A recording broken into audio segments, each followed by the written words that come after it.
Garments শ্রমিকদের বেতন বাড়লেও কমেছে জীবনযাত্রার মান। গত 5 বছরে যে হারে বেতন বেড়েছে, খরচ বেড়েছে তার চেয়েও বেশি। ফলে কঠিন হয়ে পড়েছে জীবনযাপন। তবে সর্বশেষ বেতন হার সমন্বয়ে গার্মেন্টস শ্রমিকদের ক্ষোভ অনেকটাই প্রশমিত হয়েছে।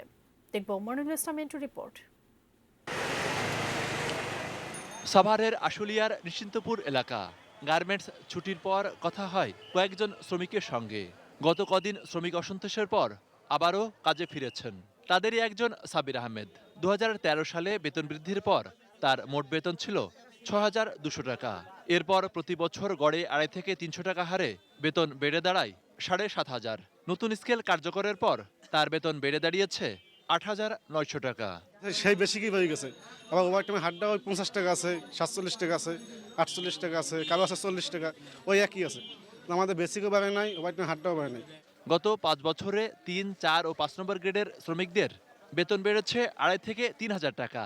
অনুসন্ধানে জানা যায়, আশুলিয়া এলাকায় একটি টিনের ঘর 5 বছর আগে ভাড়া ছিল 1,800 থেকে 2,200 টাকা। তবে তা এখন 3,500 থেকে 4,000। ফলে 5 বছরের ব্যবধানে এক বাসা ভাড়াতেই বাড়তি খরচ 1,500 থেকে 2,000। 2013 সালে বাসা ভাড়া তো কম ছিল, সব কিছুই কম ছিল। ওই সময় যদি 6,000 টাকা বেতন পাইছে, মানুষ চইলাফিরা খাই খুব ভালো যাচ্ছিল। আর এখন 12,000 টাকা বেতন পাইও চইলাফিরা খাই ভালো থাকে না।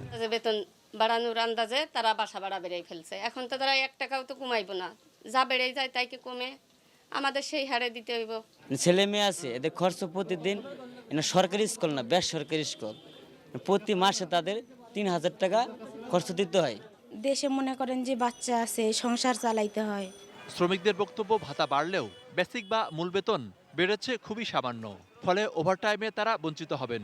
ভাতা বেড়েছে কিন্তু বেতন বাড়েনি। মূল একটা বেতন আছে প্রত্যেক শ্রমিকের, সেখানে অল্প কিছু বেড়েছে। তারপরেও এটুকু নিয়ে আমরা কাজ করছি আর কি, সন্তুষ্ট। আমরা তো চাই যে কোম্পানিরও ক্ষতি হোক না, আমাদেরও ক্ষতি হোক না, আমরাও বাঁচি, কোম্পানিও বাঁচুক। বেতন স্কেলের যে বৈষম্য ছিল তা সমন্বয়ের পর তারা অনেকটাই সন্তুষ্ট। এক্ষেত্রে স্থানীয় পর্যায়ে বাড়ি ভাড়া বৃদ্ধি রোধ সহ নিত্য প্রয়োজনীয় দ্রব্যের দাম সহনীয় পর্যায়ে রাখার দাবি তাদের। 19 সালে যে বাড়াইছে। মনিরুল ইসলাম মিন্টু, 18 নিউজ, আশুলিয়া, সাভার।